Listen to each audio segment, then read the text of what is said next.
Hello，各位馬迷朋友，大家好，歡迎大家翻到嚟馬師傅低成本博彩手記。上期嘅賽事10月20號咧係星期六嘅賽事，相隔3日嗱，你冇聽錯啊！星期二咧就會跑谷草嘅夜賽，仲會有9場嘅賽事。咁近期嘅賽事咧係有少少頻密嘅。咁對於馬師傅呢類業餘平馬人嚟講咧，其實個賽期咁頻密就有啲吃不消嘅。咁但係馬師傅經常都強調嗰句咧，就呢啲賽事無論幾頻密都好。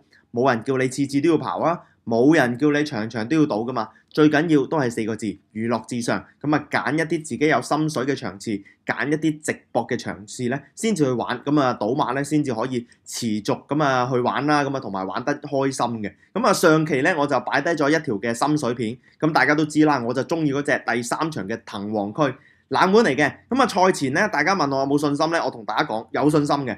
即使臨場好多人同我講文家良連馬師王有回飛啦，等等都好咧，我呢隻馬基本上睇中咗咧，就一定買咗落去㗎啦。咁我賽前咧就買咗50蚊 win 200蚊 pace。咁即場我聽到佢回飛咧，我係開心嘅，因為我覺得呢隻馬咧就冷就最好，熱我都照買咗先㗎啦。冇嘢可以改變到我。即場見佢回飛咧，我就順便叫做拖多幾隻馬啦。見到馬師傅嗰條貼文入邊咧，都有貼到我自己嗰條飛。臨場咧我就飛走嗰啲大二嘅，嗰啲銳一嗰啲我唔要嘅。重點就拖翻住一啲叫做當日有飛或者本身有能力嘅冷門馬，即係例如我話嗰啲美神來啊、全神貫注啊，甚至最重飛嗰隻常常咁樣拖翻住呢類型嘅馬啦。嗰隻8號我記得咧，就即場嘅時候咧就着燈落飛，鐵甲速龍我查咗佢嘅。銳一見到呢隻馬2.9倍抽住個內檔唔開胃㗎啦，即場啲飛數都唔係好對路嘅，直接刪走咗佢。叫做食咗個又未至於全餐嘅，但係都拖咗好多匹馬。結果咧就中咗啦。臨尾條 Q 咧就796蚊，收埋2條位置 Q，大概咧就收多500蚊。我自己覺得相當之唔錯啦。希望今期可以繼續 keep 到呢個水準。如果大家都中意馬師傅平馬工作咧，記得唔好吝嗇你哋嘅 like，亦都希望大家可以喺下邊留言俾馬師傅，因為其實咧即係 YouTube 嗰個運作咧都好需要大家同我去互動嘅。希望大家真係可以睇多啲我條片，又或者撳個 like 或者喺下邊留言。近期咧我知道嗰個準程度就絕對係冇11月嘅時候咧嚟得咁旺嘅。但係馬師傅每次賽事咧都好認真地去跑，同大家做個分享，希望大家都俾個鼓勵我啊！多謝晒大家先。好啦，今次星期二晚嘅賽事，馬師傅咧揀咗邊場同大家做分析咧？琴晚就冬至，咁所以我基本上就冇睇過排位表嘅。嚟到今日少有啦，係可以睇住個賠率同大家講嗰場賽事。我揀咗第4場，一場4班1200米嘅賽事。聽晚就用到呢個 C 跑道啊。近期咧谷草嘅賽事咧，嗰個場地好難估嘅。上次嘅谷草賽事咧，上半場係大力飛出去外檔衝嘅馬，然後去到下半場咧就變咗冇欄冇命，要貼實晒條欄，基本上你走2碟咧都死咁滯，更加唔好講嗰啲後上馬。所以咧頭3場賽事攞嚟睇板，睇下頭3場賽事同馬師傅即係而家講嘅有冇出入。如果個形勢唔啱嘅，咪 skip 咗佢咯。但係嗰個形勢都冇乜點樣變，又或者係都可以一搏嘅話咧，今場馬師傅咧就推介匹馬俾大家，我自己幾喜歡嘅。最緊要第4場應該未壓地，即係頭3場咧大家觀察到嘅，即係呢場5班1200米啦。4班1650同埋2場4班1650咧，都可以做啲參考，尤其是頭場雖然係低班嘅賽事，大家可以觀望下嗰個短途賽事嘅形勢。馬師傅今次呢條片中意邊匹馬咧？先講下2隻咧，我賽前剔咗，其實都想買，不過咧而家睇到個飛數之後咧，我就嫌佢熱咗少少嘅。第一隻咧就係方唐武士，呢隻方唐武士我講下，其實我之前點解會跟住呢隻馬，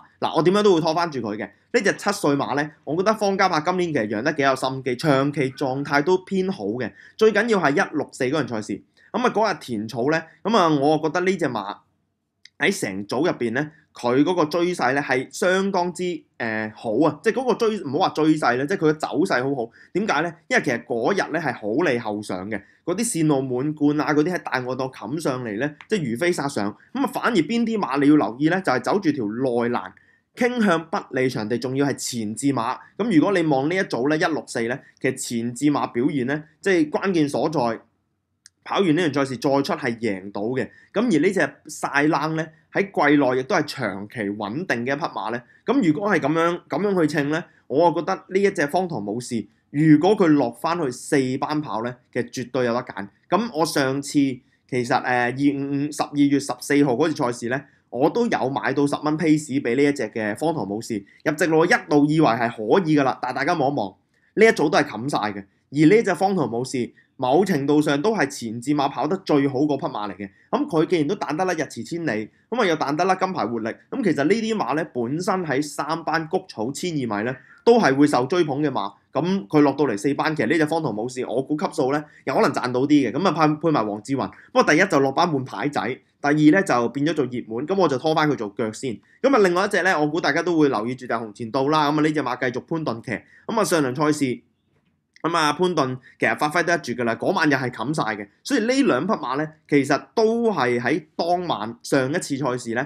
喺一啲蝕咗形勢底下跑得好嘅馬。咁啊馬師傅咧就絕對唔係咁求其啦。喂，咁咪真係大熱 Q。咁啊馬師傅你唔係話要嘗試尋找價值嘅咩？冇錯。咁啊所以咧呢兩隻咧我都係最多拖做配腳嘅啫。咁我覺得佢哋又唔好話冇疑點啦。不過方唐武士可以咬到個靚位，紅前道要放。咁啊如果個場地萬一你冚嘅話點算咧？咁所以我就想補翻隻咧後上馬。咁呢隻馬咧我其實自己揀咗幾次㗎啦。我上次有賭一樣有贏錢，今次咧一開盤即係見到嗰個檔位咧，見佢抽住個外檔咧，咁我心安啦。因為點解咧？如果佢抽內檔咧，一定冇而家呢個賠率。咁啊我就中意呢隻2號維港激流啊。咁啊嗱呢隻維港激流咧，基本上咧我就長跟嘅。咁啊呢隻點解我話長跟咧？就係佢上3班證明咗唔 OK。咁啊嗱季內其實5棚子啲馬咧好難捉嘅，因為佢係咁轉路程，即係又跑過田草1000啊，又增程上過去跑1650，總之就轉嚟轉去。嗱你睇下呢隻馬今年跑完場谷草1200之後咧，又增程完程之後再縮，然後再轉程。嗱我就唔評論到底係5棚子呢一種密跑嘅方法係咪真係可以 keep 到啲馬啦？就係今季嘅表現就我自己覺得就只能夠講係各施各法，咁啊唔係話特別好。嗱不過上次呢一組嘅231咧，當日入直路咧，我 mark 咗內欄咧，其實係有個不利場地。咁啊呢一組231咧，最後維港激流咧，佢衝上嚟咧，其實佢同嘅團結戰靈啦、猛將兄都係冚喎，不過佢係走內欄嘅。咁啊大家就不妨留意下上場賽事呢個維港激流個走勢。咁我先同大家去一去片睇一睇呢場231嘅狀況啊。咁同場咧，大家應該係可以望埋嗰隻踏雪尋梅啊。咁啊，踏雪尋梅都係呢一組嘅賽事嘅出品啦。好難一起步，大家見到淺藍色衫、淺藍色帽啦。嗱，而家有2隻都係咁樣狀況嘅。不過尾二嗰隻1號維港激流，因為初落班。咁啊，你見到阿紀仁安咧，其實近期其實5棚子啲馬咧，就隻都有心思嘅。咁啊，就好似杜遠欣我話其實文家良啲馬咧，其實好多匹馬咧喺個部署上咧，都係遷就咗佢或者係配合咗個騎師嘅。好啦，嗱咁呢隻維港激流咧，上次咁啊早段咧就一路留守喺個中內欄啦，咁啊然後慢慢攝埋去。咁啊呢度咧其實紀仁安咧發揮都唔錯嘅。咁但係我嗰日咧其實求神拜佛想佢揈出外檔衝嘅，因為嗰日內欄咧係不利場地嚟嘅，絕對唔想佢走內欄嘅跑線。而當日嘅頭馬喺佢前面一格嘅團結戰靈，大家睇下啦，嗱命途各異啊！嗱喺佢前面咧紅色衫就係猛將兄，黃色衫就係團結戰靈。而呢隻維港激流入直路，嗱佢本身攞中間呢個位置，嗱大家就睇攞位啦。嗱話團結戰靈咧喺呢一度就喺中間度見到有個空檔嘅位置。咁而隻維港激流，死啊打困籠啦！咁啊一隻攞出，一隻攞入，結果就維港激流再攞入啲，再攞入啲。大家睇翻個巡邏影片咧，去到最後直鏡，佢係踩實最內欄呢個跑線嘅，即係呢一個就係我覺得當晚其中一條最蝕嘅跑線。而你見到當日嘅頭馬團結戰靈啊，咁啊第2名嘅駿馬之寶走晒外檔，咁而猛將兄咧都叫做走中檔，咁啊本身喺佢前面一格嘅，咁啊嗱去到最後啦。拉翻個斜線鏡咧，咁啊你見到紀仁安騎落去真係捉起落去隻馬有啦，擺到明。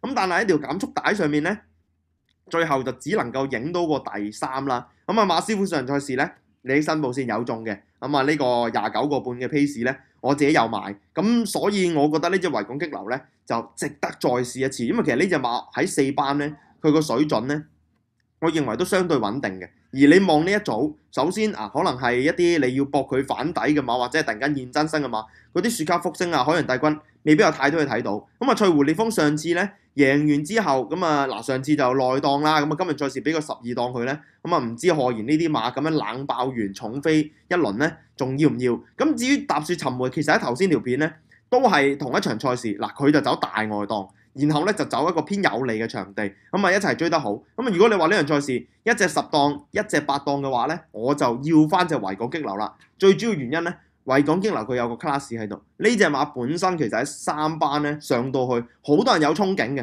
咁但係五彭子嗰個部署嗱真係唔知咩原因啊。總之就係轉嚟轉去，咁啊跑唔出，咁落翻嚟4班，基本上呢隻馬喺4班咧就好夠做嘅。如果你話呢場賽事你拖翻住啲前置馬，我攞隻維港激流。咪儘管拖翻住啲方唐武士啊、精益大師啊同埋紅前道咯。如果你話成組要揀一隻後上馬喺呢場賽事要搏佢係反形勢追到入嚟嘅話咧，我就會投呢隻維港激流一票嘅。咁啊嗱，聽晚大家就可以睇下個騎練嘅合作啦。咁啊，紀仁安咧就繼續同五彭子咧都係非常之多合作嘅。聽晚咧跑6匹馬，有3匹都係五彭子，而匹咧。都係一啲季內大家可能會特別睺實嘅馬，即係標誌量子啊、長隆區啊、無獨有偶，好多都係未交代嘅。咁大家上期可以見到嗰隻金多喜啦。其實紀仁安咧，你真係講騎師發揮，絕對就比起例如潘大衛啊，比起金城江咧，我覺得就高唔止2班嘅。即係有啲馬落佢手咧，即係唔係話一定可以化腐朽為神奇，但係起碼騎落去即係捉落去俾你睇咧，捉得起隻馬先。咁呢隻維港激流，我覺得係其中一匹大家可以留意住嘅馬匹啦。而最緊要係大家就望下阿紀仁安今季，其實佢嚟到香港客串咧，佢同五彭子啱啱個賽日入邊2匹咁啊一 win 咁一場落地，再之前堅闖跑第4，咁啊再之前有形量太子一隻跑第4，有形量我覺得好認真砌嘅，咁但係臨尾發揮得唔好。即係唔係發揮得唔好，即係個際遇唔好。咁而隻太子咧就走咗個不利場地。咁啊，再之前神驅馬靈啊，嗱雖然好多馬你望落去，喂都唔係太多上名喎，但係今年五彭子個倉係弱勢㗎。即係你話如果紀仁安成手馬係即係邊個近期叫做順勢啲方嘉柏嗰啲馬，你話佢隻馬輸晒就話啫。五彭子啲馬其實成日能夠砌到啲445俾你咧，我覺得其實好多匹馬咧。叫做有嘢俾你睇到㗎啦，咁呢隻馬金多喜啊、維港激流咧，都係上將，都係能夠上到名嘅馬。咁啊，今場賽事繼續抽住個外檔，俾翻個賠率你咧，我自己覺得就相當值博咯。咁所以第4場咧，我就推介一隻啫。咁啊，賭 win pay 維港激流2號。咁啊，如果大家真係想揾啲馬拖下嘅話咧，我自己範圍都係中意啲前置馬。咁啊，例如方唐武士啦，咁啊，例如紅前道啦。咁攞啲馬我唔介紹㗎啦，我相信大家喺一啲其他嘅馬評入邊咧，可能都會講到呢啲馬有佢哋嘅優點，我唔反對嘅。不過我就想搏一隻暫時望落去有賠率11倍嘅2號維港激流。咁啊，最後啦，重複多次，12月23號咁啊喺呢一個快車期入邊，星期2晚嘅谷組賽第4場，我中意2號維港激流。咁啊，暫時推介住 win pay 俾大家先啦。咁啊，臨場再點樣去調整策略咧？又或者呢隻馬如果之後個飛數落到特別熱嘅話咧，咁大家自己就去判斷到底值唔值博咯。咁啊，今次呢條心水片同大家就分享住咁多先。咁啊，最後同大家講一句